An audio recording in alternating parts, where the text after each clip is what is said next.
I'll kick it off with tip number one.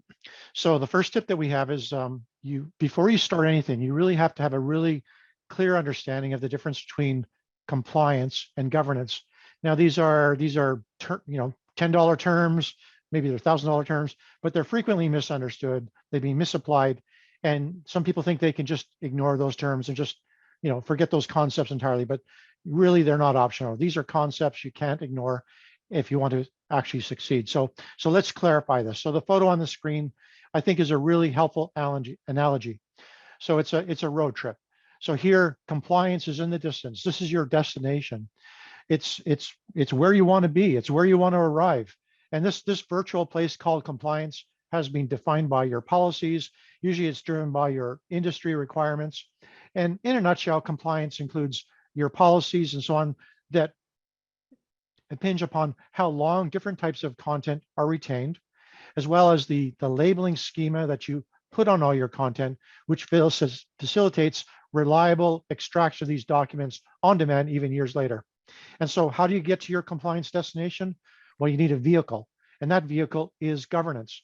And governance will be the process, which includes tools that you will enable your team to comply. Governance guides you to where your documents are saved. Governance guides where your documents are saved, as well as how you tag those documents so that you're going to arrive at compliance. Okay, on to tip number two, stopping the unvetted expansion of digital sprawl. Collaboration environments by default make it easy for sprawl to happen. Think about that. It's actually natural for sprawl to take place based on the way systems are designed out of the box. So what we recommend is that you rein it in as an organization. And we recommend disabling ad hoc site creation and teams creation so that items are put in the right place.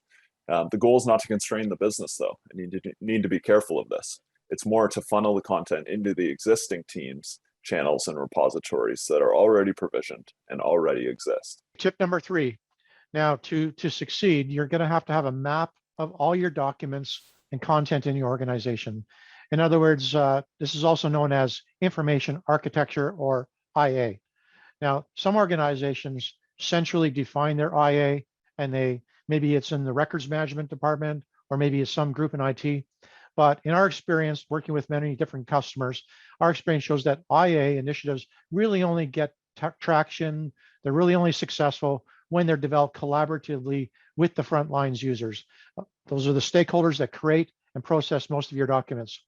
But let's be honest, it is a very challenging task to take the input from all those different departments and the work groups in your org and produce a workable architecture is large, it's an intimidating, and you can be easily overwhelmed. It reminds me of that question, that proverbial question, how do you eat an elephant? Well, we know the answer to that is one bite at a time.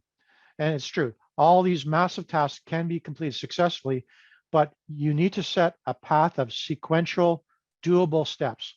So for tackling the IA elephant, we recommend that you start with a single key department, and then you work sequentially through the organization.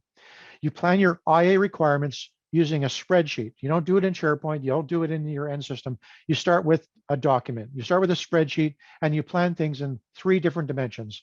Dimension one will be the repositories. And these are all the different locations where you get to store documents. Dimension number two is the content types. And that answers the questions, what is this document? A contract, a proposal, a budget, etc.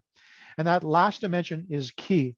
And literally it is the keys for searching for those documents later. And that is the metadata that you're going to use to identify each document uniquely.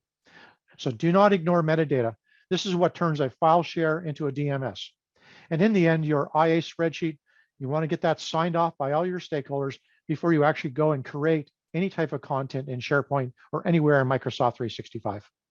It reminds me of the analogy. It's always better to measure twice before you and cut once, right? So tip number four, train users on the benefits of tagging documents. This is important because it's all for naught, right? You built this great content services platform or information architecture, but if the users aren't trained on how to leverage that and utilize that for the information, then it's a wasted effort. Tagging in general and filing of content, it's a friction-filled process, but it shouldn't be. It's frictionless. It should be a frictionless process. We have a saying internally at Kleagle that if it's untagged, then it's unfindable. And if it's unfindable, well, what value is that record to your business? Okay, so it looks like we've gone through these pretty rapidly here. So this last tip is we really highly recommend that you do some research and you study the third-party add-in software that can facilitate consolidation and management. And so this tip takes into reality the fact that SharePoint and Microsoft 365 in general is not a complete, fully integrated solution. There are gaps, there are holes, and these are things that need to be bridged and filled if you want to create a polished, user-friendly solution. So this is our version of that standard 80-20 rule, where Microsoft has provided 80% of the solution by providing a robust platform, a basic set of tools, and this leaves about a 20% functional gap that can be picked up by software vendors, and that's really what we do. So while the Microsoft 365 ecosystem has hundreds of products that can plug into 365, you will want to focus on your pain points in choosing the right tool. Now, in the graphic on the screen, one of the big pain points that you're probably going to identify is that there's a big gap between the Microsoft applications on the left and the repositories on the right. And in particular, it's the metadata that seems to be the gap. So on the left, we have Microsoft's fantastic editors. Everybody stands by them and loves them. You know, they got your Outlook for email. You got presentation software, document software, spreadsheets. You know, world-class leading software that all the top companies are using. And then on the right, you have the rock-solid repositories like SharePoint, Teams, OneDrive. And the functional gap is how do you effectively apply metadata, work with metadata, you know, get metadata to work for you instead of against you.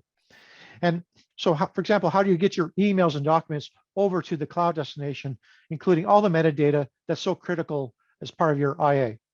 And also, how do you do it in such a way that it's frictionless, doesn't take extra time?